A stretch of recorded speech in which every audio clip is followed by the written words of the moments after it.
5 weeks on for the Australian Grand Prix for the World Superbikes, we move over to Portimao, the Algarve International Circuit, and it's time for the third practice session. 20 more minutes ahead of us before we head in to Superpole to set the grid. Welcome to Saturday here at the Algarve. Green light is on, the session is underway. We're having a bit of issues with Discovery Plus, so we are heading over to the world feed for this session. Very calm, very relaxed, and big smiles as well, as he does here in the commentary box. And quite interesting, yesterday after FP2, the team did perform a tyre stop yesterday, so it was quite interesting to see that in the pit lane. But Michael van der Mark went 0.8 of a second faster on a new tyre compared to the long runs he was showing during FP2 yesterday. Yeah, for Van der Mark, it looks like they're going to be thereabouts this weekend. It's a track that suits his style. It's a track that obviously suits the BMW Top Rack fast in FP2 and Van der Mark right up there. The Superpole session is what it all comes down to. We'll see that they'll work together, and that'll mean that Van der Mark should be pulled up an extra row in the grid compared to where maybe that pace is if you're out there on your own. And the same is the case for Top Rack as well. He gets the benefit of being able to tow behind Van der Mark for a lap as well. So they'll work together in the Superpole session later on this morning. This 20-minute session is your opportunity just to see if the changes you've made overnight have helped improve the package. Another team that we saw working together yesterday in FP1 was the Aruba Racing Ducatis of Alvaro Bautista and Nicolo Bulega. They were running around together for most of the session yesterday, and it was quite interesting. On Bautista's pit board, he was given the target lap time of Nicolo Bulega throughout the session. So yeah, it was a bit of gamesmanship going on from Ducati there, but we might see them working together in Superpole later on as well. I think that it's one of those situations where with all the Ducati riders, you're trying to find that right person where you're able to partner up with. Bautista and Bulega are in direct competition with one another, and it's interesting to see the dynamics within the team this year compared to last year, because if you think back to last year, Bulega's a rookie, no real expectations on him. Bautista's a double world champion, all the expectations on him, and now it's really been flipped because Bulega's the championship threat for Ducati. Bautista's the guy trying to come back in and prove that he's still able to get the job done for them. Yeah, Nicolo Bulega really did come in last year and sort of wrestle control of the Ducati team from Alvaro Bautista. Now we're watching Alex Lowes on screen at the beginning of this FP3 session, and he was showing some good consistent pace yesterday. Looks like it could be top 5 or top 6 pace when we're comparing it to the rest of the riders. Had 3 laps in 140s, and 2 of them came towards the end of the session, so they made a change on the bike and of course change of tyre, and it looked like it really did suit Alex Lowes. And we spoke to Game Roda yesterday, and he seemed quite confident of a better weekend this weekend compared to Phillip Island. There's Iker Lecuona back on track this weekend after missing Phillip Island due to an injury, and for the game plan for Iker yesterday was just short laps, short run pace, and no big long run pace this weekend so far, but we might see him on a continuous run in FP3. Now, Andrea Locatelli, not the sole rider, is following his replacement teammate just ahead of him, replacing Jonathan Ray. If you're just joining us for the first time this weekend, Jonathan Ray still out of action, but Jason O'Halloran, multiple British Superbike race winner and of course Endurance World Championship Yamaha rider, and of course Yamaha test rider, he's on the bike this weekend. And Paul Denning said to us yesterday, if Jonathan isn't back for Assen, which seems like a tall order, then we could see Jason O'Halloran back as he just gets a move done on him in towards turn number 5 from his teammate Andrea Locatelli. Watching Axel Bassani on screen now, the other Bimota rider. He struggled in testing here a couple of weeks ago, didn't he, Steve? But it seemed yesterday that Bimota were quietly confident of improvement this weekend, especially yesterday in FP2, because he was out on a used tyre for most of the session. Yeah, I think for Bimota it's one of those situations where they just need to do everything they can with their package, their bike, and make progress with it. But we saw yesterday, down a little bit on top speed. That has a big impact around here, because for any rider, you don't want to give up 5 or 6 kilometers an hour. You definitely don't want to be giving up 8, 9, 10 kilometers an hour. And it means that everyone's a little bit vulnerable on that bike, being overtaken in the race, and then you have to find a way to still be in front at the end of the lap. And that means that you're having to put more and more pressure on yourself in the braking zones. You're having to ride the corners harder. You're having to attack in areas to try and give yourself the chance to either open a gap or come back at someone. And for the Bimotas, at this stage of the project, that's one of the big challenges that they have. But they are making progress with the bike. We've seen that, particularly Lowe's is a good example of it, because we saw over the last few years a good of a job he could do with the Kawasaki, particularly last season. And then this year, changing over to the Bimota, it seems almost every time he gets on the bike, he feels more comfortable on it. So we're starting to see him make more and more progress with the package. Seems to be that the practice sessions have turned into testing sessions, because the off-season was squandered a little bit due to a lot of wet weather, and then they went to Phillip Island, which is usually a very different track compared to the rest of the calendar. So yeah, the FP sessions are a testing bed for Bimota with that new project at the moment. Remy Gardner on your screen now, the number 87, been a little bit... We haven't seen too much of him so far this weekend, Remy Gardner, as he goes to second in this session with 15 minutes remaining. Alex Lowe's currently tops the session ahead of Gardner. Bautista just running in front of him as they go in towards turn number 3. Andrea Locatelli and Scott Redding running at your top 5 in the opening few minutes of this session. We're watching Top Rack Raz Gadlioglu now. The rider with the target on his back so far this weekend in terms of the championship is Nicolo Biliga, but in terms of pace and speed this weekend, it is the BMW rider. Yeah, and certainly Top Rack is, after the test, very confident in the package around here, but you can see that he's still pushing hard. We saw in yesterday's session, loses FP1. You don't want to give up 20 laps to your rivals. Top Rack had to do that yesterday, but he'll still feel very comfortable on the bike going into the Super Pole session, that he can make that difference. He can be the guy to beat this weekend. It looks like he's got a couple of tenths of a second in hand over everyone right now, but that changes as the weekend progresses. Yeah, well, indeed, we just saw Top Rack running off circuit there, following one of the Barney Ducatis into the runoff area at turn number 1. Andrea Iannone and Andrea Locatelli, it's the race of the Andreas in towards turn number 1 for the time being. I think Andrea Iannone's just run off track there. Just to look at the times as well, Alex Lowe's and Remy Gardner improving their times from yesterday, and we've got Locatelli improving, Iker Lecuona as well, and everyone else just kind of matching their pace from yesterday at this stage. We'll wait and see what Top Rack's able to do whenever he puts in a representative lap time in the next couple of laps, but everyone else just trying to basically keep pace of what they were doing, and we'll see what the likes of Alvaro Bautista is able to do. He's up there third fastest, you can see on the timing tower on the left hand side of the screen. Hasn't made an improvement from yesterday, and we know that he used those 2 tyres yesterday. So what's Bautista's program in this session? Is he out there to do a 10 or 11 lap run and he's trying to use that new tyre to understand it, or is he going to do a time attack during this session? Yeah, 140.7 so far from Bautista in this session. He's a couple of hundredths slower than what he did yesterday. He done a 147.706 yesterday, so he's well and truly on the pace of yesterday, as you quite rightly pointed out, Steve. Nicolo Biliga yesterday set a 140.2 in FP2, so he's currently 7/10 of a second down on that time. Just to look at Sam Lowe's as well, we saw a couple of electrical issues for him yesterday. I know you were down in the pit box trying to find out what was happening for him and the Mark VDS team, but what we've seen this season and through the winter is a rider with a new crew chief making a big step forward, and the Ducati package is obviously a very strong package. The independent riders get a lot of support. You saw that with Marco Zambardetti in the pit box trying to solve that problem for Sam yesterday. But the Mark VDS team into that second season for them, they know that they have to deliver results, and they had their best weekend yet in Phillip Island. They want to build on that this week. It's quite interesting with Ducati, because not only do they have the factory team, but they've got multiple satellite teams, and every one of the teams they have got that factory support in some sense, and that, we saw that yesterday with Marco Zambenedetti in the garage. We did see Sam Lowe's a couple of moments ago looking down at the bike, so not sure if he's still running into some of those problems we saw yesterday. As you quite rightly pointed out, he did have 2 problems, one during the session and one just as the checkered flag fell, so hopefully the Mark VDS team and Ducati have been able to sort that one out. So Remy Gardner, he's on a much better pace so far today at the moment, a 140.7. That is also 3/10 of a second faster, 4/10 of a second faster, I should say, than he managed in FP2 yesterday.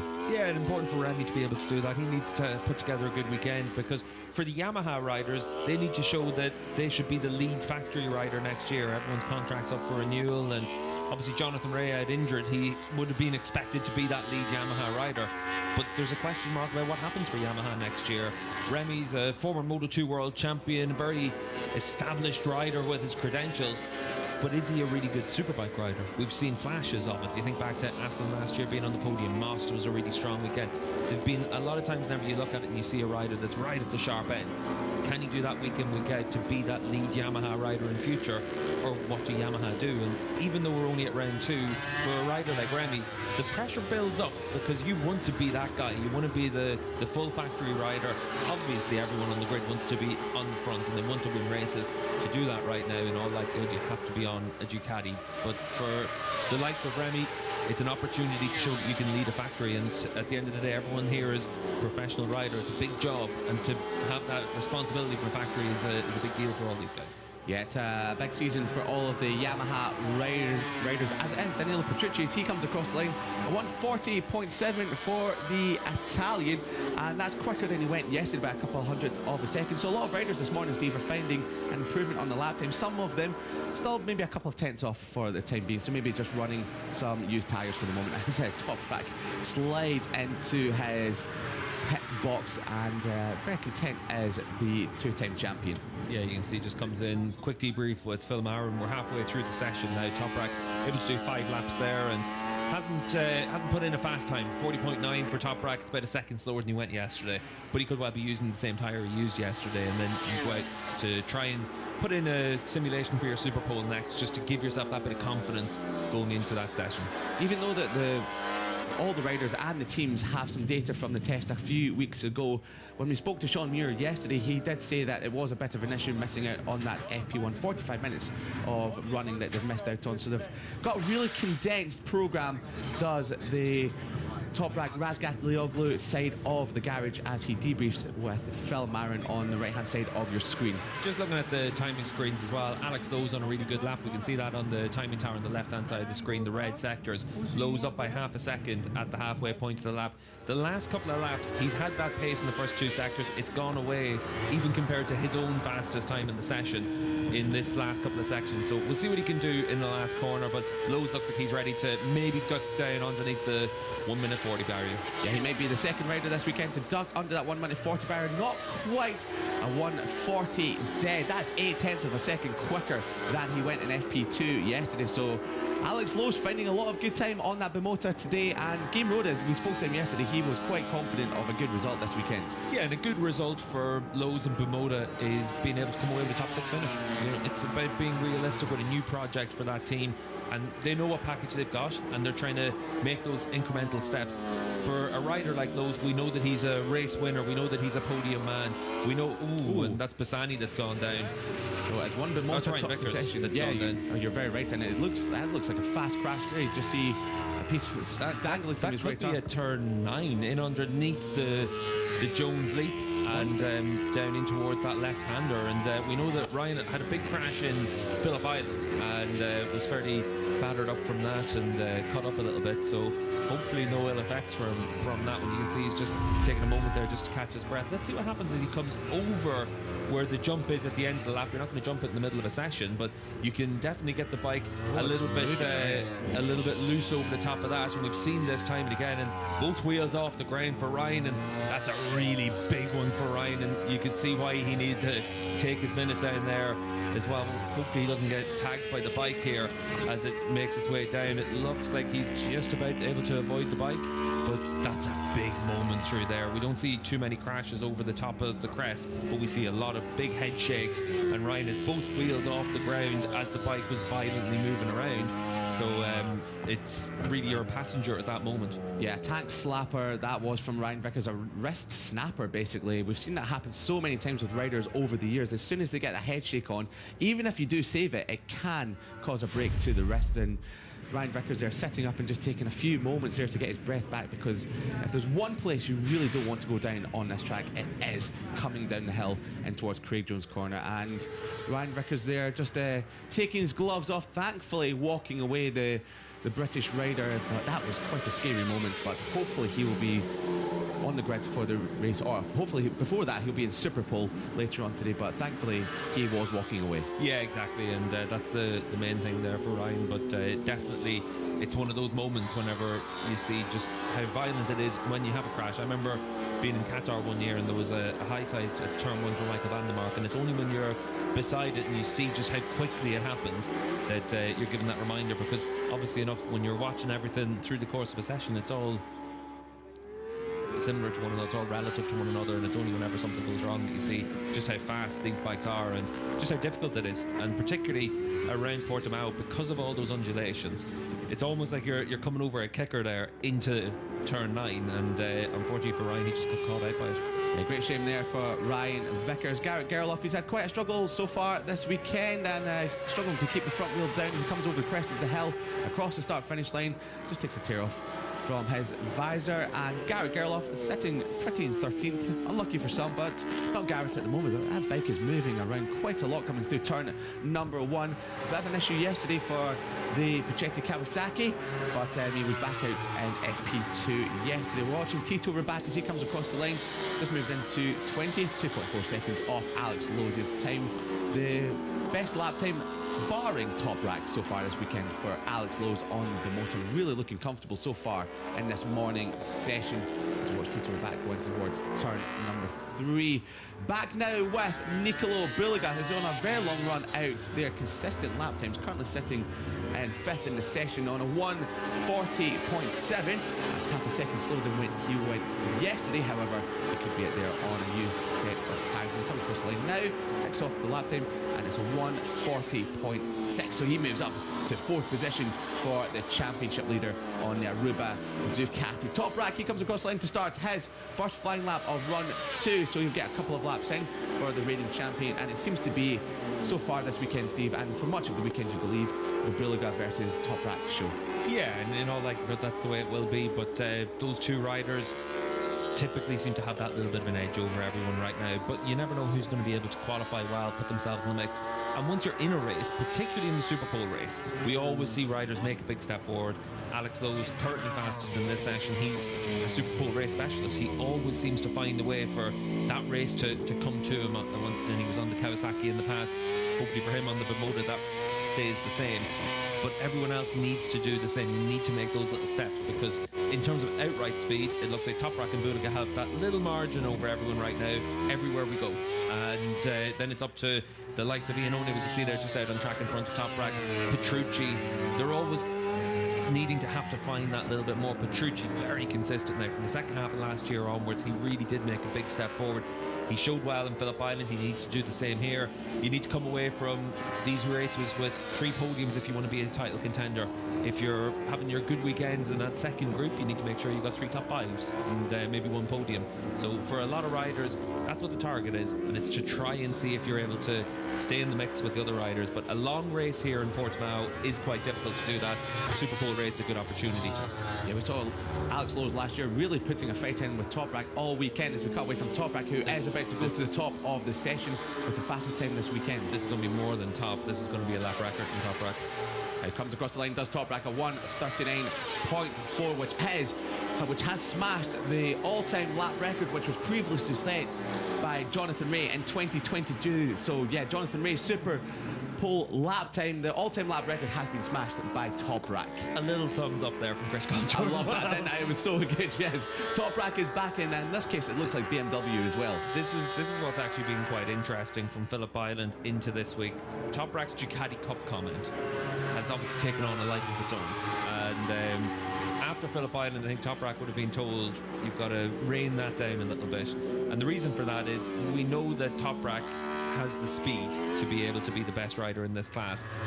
For everyone else, you're having to try and catch up to it. Top Rack said yesterday that his comments were more based around what everyone else is doing. If you're on a Yamaha, if you're on a Honda, if you're on a Bimota, Kawasaki, what are your chances to get those leading results? Obviously, it's also where Top Rack is frustrated that he wasn't able to win in Phillip Island. But it's been interesting to see how he's tried to manage those comments and then how everyone else has been reacting to them. Alvaro Bautista basically said, you got to stop crying, you got to just get on with it. which was obviously quite ironic for everyone considering some of Bautista's comments in the past. But you're having to find ways to get yourself more competitive and get yourself to the front. It's so difficult against the Ducatis because they've got, as we spoke earlier, so many good independent riders and teams.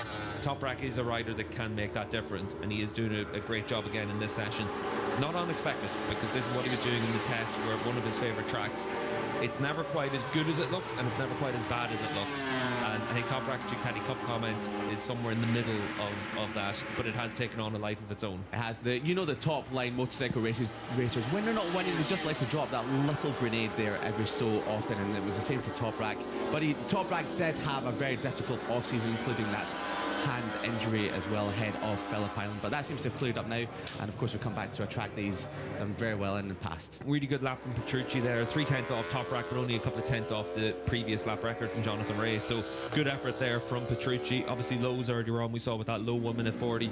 We'll see what Alvaro Bautista can do on his next flying lap as well. This is going to be his fastest lap of the weekend, but a few other good laps coming in from other riders as well. Sam Lowe's has just gone 4th fastest, a 40.1, just over half a second off of Toprak's pace. So we're starting to see everyone do their simulation at the end of this session and try and get themselves that representative time for the Super Bowl session in just over an hour and a half's time. Yeah, a good point there you made about Petrucci. That is 8 tenths of a second faster than he went yesterday. Alvaro Bautista goes up into 5th with a 1:40.1. That's his fastest lap of the weekend by a gargantuan 6 tenths of a second. So you're quite clearly on the button there, Steve, that everyone is now getting their simulations in as Michael Vandermark comes across the line at 1:40.4, and that is a tenth of a second quicker than he managed yesterday. However, it's still almost 1 second off his teammate Toprak Razgatlioglu as the checkered flag comes out to end the session, and it looks like it'll be Toprak once again that will be leading the way. The outright lap record from Toprak, but he set the pace in Sector 1 and Sector 2. In Sector 3 it's Petrucci, and in Sector 4 it's Alex Lowe's. So interesting to see that Toprak obviously has that outright speed across all sectors, but the second half of the lap a little bit stronger for some of the other bikes. Yeah, it's good. Good observation there from Steve, and of course, well, we hope to have all the manufacturers in the battle later on today, and of course for the rest of the weekend, as Toprak's session comes to an end at the top of the pile, as he was yesterday in FP2. We'll watch Andrea Locatelli come across the lane, and Bautista's on for a good lap further behind, 3 tenths off at the second split. Locatelli goes into 7th, 1 second off, so it's a little bit higher up than we've seen Yamaha so far this weekend. Yeah, Bulaga, the only rider in those leading positions that didn't improve his time in FP3 compared to yesterday. Some of that comes down to maybe he didn't have the same tyre to use like Bautista, who we know used 2 tyres yesterday. Bulaga typically used an extra one compared to Bautista, so maybe now he's having to think about that allocation a little bit differently, but Alvaro moves up to 3rd fastest. Yeah, just missing out on the 1:39s was Bautista, but that was a good session from the 2-time World Superbike champion. Moves into 3rd right at the end, so happy days in the office for the Spanish rider, but none more so than Toprak Razgatlioglu, who just seems to have a little bit extra in hand compared to the rest.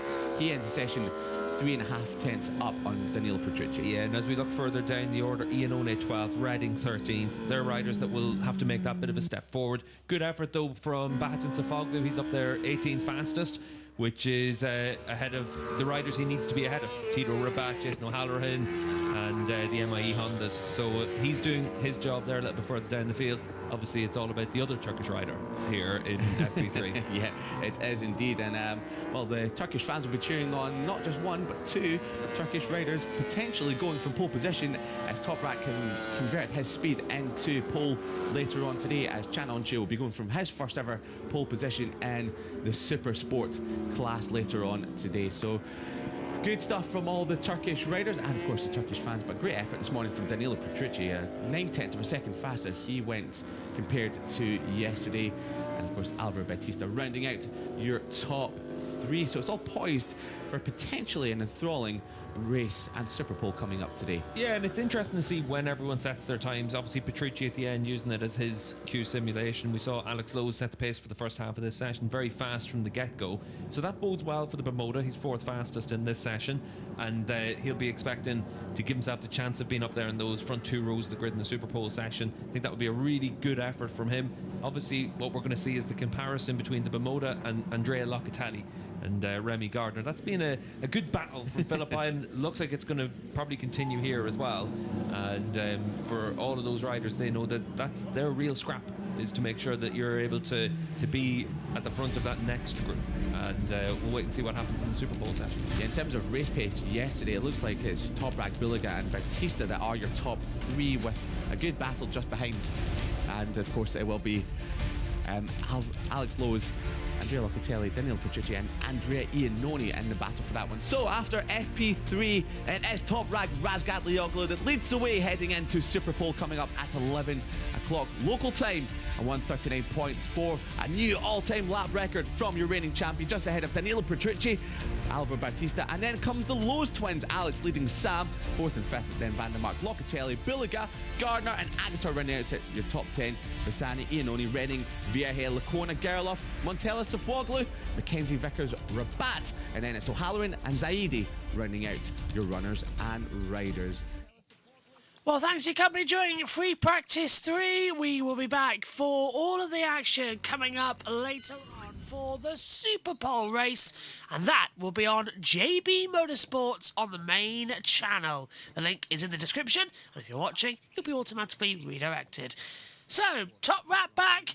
Let's see what he can do in Super Pole. We'll see you later on. Bye-bye.